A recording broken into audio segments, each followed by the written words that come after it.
What's going on, everybody? This is the Reverend K. Fitz from the Tainted Glove Network, and we're back again to take a look at this weekend's biggest theatrical release, Cocaine Bear. Yep, Cocaine Bear. Loosely based on a true story directed by Elizabeth Banks and starring Kerry Russell, O'Shea Jackson Jr., Alden Emmerich, Isaiah Whitlock, and the final on-screen performance from the late Ray Liotta, who passed away late last year. It's 1985, and drug smuggler Andrew C. Thornton II, yes, a real person, dropped his latest load of cocaine over the Chattahoochee National Forest. But after getting high on his own supply and parachuting out of the plane, his chute doesn't open and he crash lands onto a neighborhood driveway. Yeah, he dies. He doesn't make it. Spoiler alert. As a result, the cocaine is spread out across the forest. True story.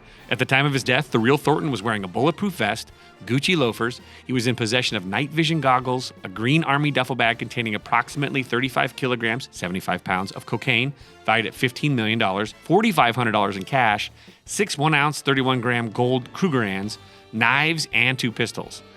Dude was ready for something. Anywho, when a 500-pound mama black bear eats a significant amount of the cocaine and embarks on a drug-fueled rampage, an eccentric gathering of cops, criminals, tourists, and teenagers assemble in a Georgia forest. What follows is a hilarious 95 minutes of gratuitous gore, slow-motion action sequences, and some of the funniest dialogue you'll hear in a movie this year. You had to know this film was going to be a winner. There's no other way Universal Pictures would have invested millions into a movie about a bear that consumes cocaine in the 1980s while going on a killer rampage. It's like Scarface meets Grizzly, meets Friday the 13th, meets the campiness of the Killer Clowns from Outer Space series. Elizabeth Banks hits a grand slam with this baby, taking a chance on an outrageous concept based on real events. Well, I mean, mostly just a bear eating cocaine, not the mauling and the carnage part. The ensemble cast, none of which are truly ever safe in this film, play their parts fluidly. This must have been a blast of film with this mod squad of talent. From Kerry Russell's Mama Bear track-suited performance as a mother searching for her daughter and best friend, it's central to the plot, sure, but Whitlock's search for the cocaine, Ray Liotta, Emmerich, and Jackson's quest to at least salvage some of the drops so Pablo Escobar doesn't end all of them, make for some great cocaine-induced comedy. The film runs at 95 minutes, doesn't take itself too seriously, and is a rip-roaring good time. In the midst of so many sequels and recycled ideas, it's refreshing to get geeked up on a cocaine bear stalking an ensemble group of weirdos. Probably the most fun I've had at the movies in a while. The audience made the experience even better since we were all into it, as if it were like a midnight screening of The Room or Rocky Horror Picture Show.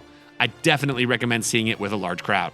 So if you're looking for a great time with friends and some quality laughs with some R-rated humor and camp and gore, you need not look further than Cocaine Bear from Elizabeth Banks. And that'll do it for our look at Cocaine Bear. Join us again next week as we take a look at the much-anticipated release of Opioid Owl. Scratch that. Michael B. Jordan's Creed 3, also starring Hollywood's hottest name, Jonathan Majors, who we recently saw last week in the Ant-Man film. Until then, please have a great week and make sure you like and subscribe to our YouTube page and follow us on Twitter at Tainted Glove. You can also follow me on Twitter at KFids and follow our other Tainted Glove Network shows at Yumper and Svo and at Getting Drafty Pod. Thanks for tuning in, and we'll see you next time. This has been the Reverend K. Fids.